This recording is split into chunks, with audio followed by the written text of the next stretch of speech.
Welcome to $100 Plus Mileage.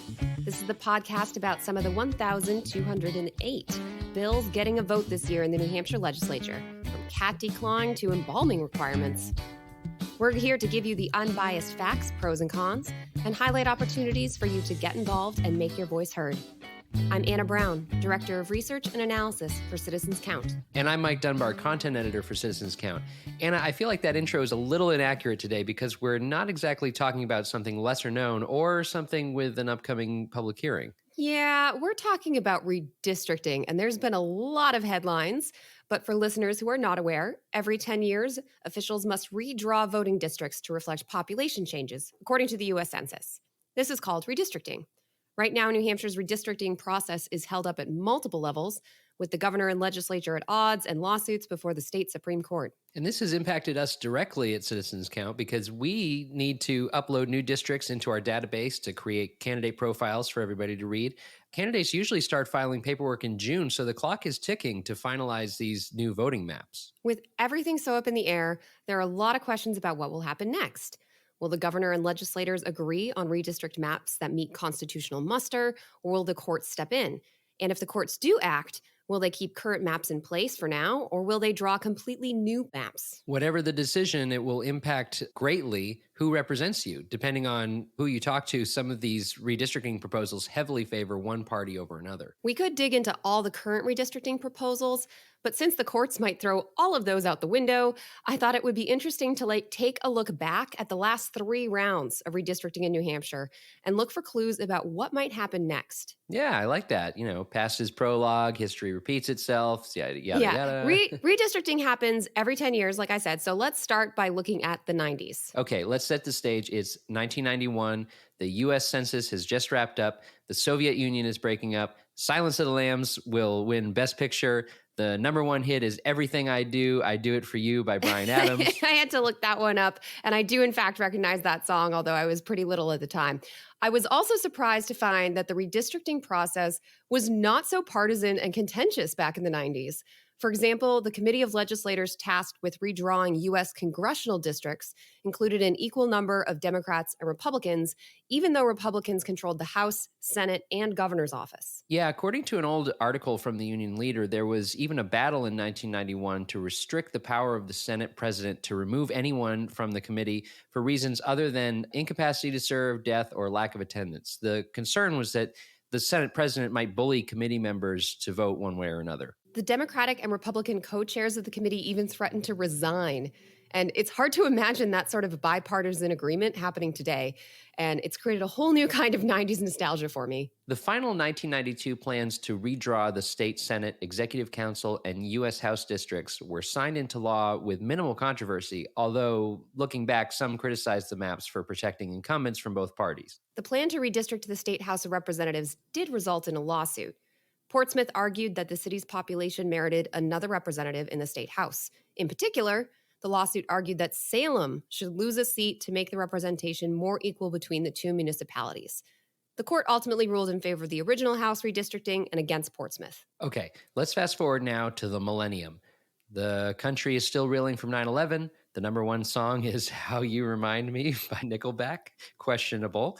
The box office hosts smash hits from Lord of the Rings, Harry Potter, and Star Wars. Man, times have changed. Pretty much just Marvel carrying movie theaters these days. Yep. Well, this round of redistricting was a sharp contrast from the 90s. The process to redraw the U.S. congressional and state executive council districts in 2002 wasn't very controversial, but the process to redraw the state House and Senate was a mess. First, Democratic Governor Shaheen vetoed the legislature's plan to redistrict the state House and Senate. She argued the plans were, quote unquote, a classic case of partisan gerrymandering at its worst. Republican legislators did not have enough votes to override her veto, and there was no compromise in sight, so redistricting ended up in the courts. The state Supreme Court asked for redistricting proposals from all the interested parties. But then the court rejected every single one and wrote, all of the submitted plans openly embrace political agendas.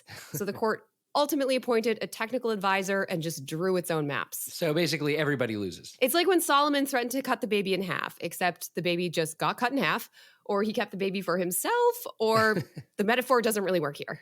Anyway, in 2004, Republicans once again controlled the House, Senate, and governor's office, and they took that opportunity to redraw the districts created by the court. Democrats filed a lawsuit arguing that it was unconstitutional to redistrict more than once every 10 years after the US Census. Republicans argued that the court's 2002 maps were quote unquote remedial, not permanent, and the legislature was well within its rights to redistrict again in 2004. The court ultimately sided with the Republicans. But wait, there's more. In 2006, legislators introduced a state constitutional amendment that generally requires each town or ward to have its own dedicated representative, so long as there are enough voters living there. The amendment specifically states when the population of any town or ward, according to the last federal census, is within a reasonable deviation from the ideal population for one or more representative seats, the town or ward shall have its own district of one or more representative seats. This 2006 amendment was partly motivated by the court's 2002 redistricting, which often grouped towns into larger districts.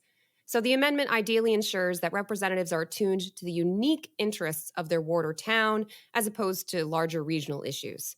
And the amendment sailed through the House and Senate and passed with a supermajority of voters on the 2006 general election ballot. And this new constitutional amendment prompted yet another lawsuit. Dear listeners, I promise we will eventually get to 2010. In 2008, the town of Canaan argued that the legislature should redistrict again before the 2010 census to fulfill the requirements of the 2006 constitutional amendment. The court ruled against Canaan and said that the amendment would only apply to the 2010 redistricting process. So now are we up to 2010? Yes, let's get to the 2010 U.S. Census. Once again, we set the stage. In a 10-year follow-up to September 11th, the American military kills Osama bin Laden. Occupy Wall Street starts in Manhattan. Trayvon Martin is killed by George Zimmerman.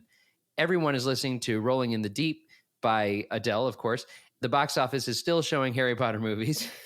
That was funny. When I was looking this up, I was like, man, Harry Potter dominated pop culture for really over 20 years. All right, so after the 2010 U.S. Census, Republicans once again controlled the state House and Senate, while Democrat John Lynch sat in the governor's office.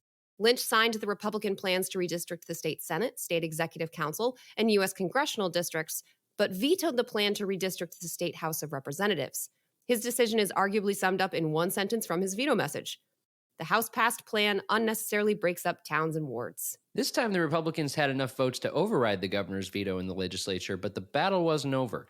The city of Manchester and several other parties filed a lawsuit challenging the state House map. Manchester argued that the map deprived the city of equal representation since some wards were grouped with neighboring Litchfield in a voting district. This echoed some of Governor Lynch's concerns about unnecessarily splitting up municipalities with common interests. Other plaintiffs in the lawsuit argued that towns such as Guilford and Meredith should have been given their own unique representatives rather than combined into larger districts. This argument was based on the new 2006 constitutional amendment. The state Supreme Court ultimately ruled in favor of the original Republican redistricting for the state House of Representatives. Their general argument was that the legislature did not make any unreasonable decisions when they drew new districts. It's impossible to create districts that are exactly equal in population, obviously, so there are always going to be trade-offs between towns, cities, and wards. The court also noted that there is no constitutional requirement to combine communities of interest into the same district, which is kind of an interesting detail because a lot of people generally feel that when we draw voting districts, we should try to keep similar regions together, like towns that share a school district maybe, or don't group a rural town with a city. But the court said, nope, that's not a legal requirement. Okay, well, now we're at the present. I had to look up the top song on the Billboard 100 as of today. I'm ashamed to admit I've never heard of it. Wait for You by Future. Maybe this is like a TikTok thing that I wouldn't be aware of. I looked on YouTube. I also don't know it. So either we are not at all cool anymore, or we are so cool we only listen to obscure indie hits. I think that's what it is, for sure.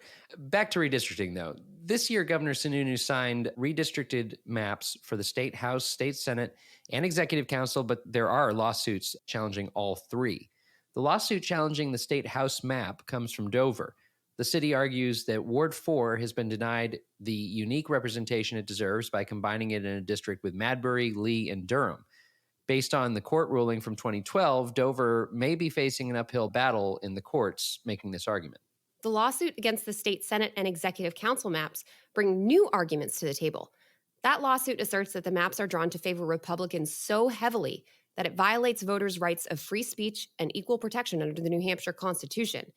If the court agrees with this argument, we will return to the scenario in 2002 when the court invited proposals and worked with a technical advisor to take over redistricting. The lawsuit over the U.S. congressional redistricting is even more like 2002, with the governor and legislators unable to agree on a plan. If Governor Sununu and the legislators do not approve a U.S. congressional map by the end of May, there's a good chance the court will have to draw a map for them. Right now, candidates are scheduled to file paperwork starting June 1st. That filing date can be pushed a little later, but ultimately ballots need to be printed by July 30th in time to be sent to voters overseas. Also, personal note, we're going to be scrambling at Citizens Count to get the districts updated in our database and candidates uploaded and put our surveys in the mail, so I am rooting for a fast resolution here. Well, we made it. That was quite a history lesson. And we didn't even talk about the 80s when there was a redistricting lawsuit about quote-unquote floaterial districts. Oh, and we would have had so many good musical references, songs I might actually know. But let's spare our listeners that and me. How about something a little lighter? It's time for our trivia segment, Only in New Hampshire. What do you got, Anna? This isn't exactly lighthearted, but it's definitely interesting. And I came across this story when I was reading newspaper coverage of redistricting in the 1990s. From 1949 until 1992, New Hampshire had a law on the books that required teachers to sign a loyalty oath. And the union leader provides some quotes from the Senate floor the day they voted to repeal this oath. I was astonished to find out we have this 1949 requirement, said Senator Gordon Humphrey, a Republican from Chichester. No town officials are required to take the oath. I don't recall one communist teacher or communist cell in New Hampshire. This is 1992, and this should be wiped off the books. The bill to repeal the oath sailed through the House and Senate and was signed by Governor Judd Gregg. Just 3 senators voted against repealing the oath. Interesting to note, however, that New Hampshire did not repeal an adjacent part of the law that says no teacher shall advocate communism as a political doctrine or any other doctrine which includes the overthrow by force of the government of the United States or of this state in any public or state-approved school in any state institution. That was also passed in 1949. So to be clear, you can't teach violent overthrow of the government, but you don't have to sign an oath about it.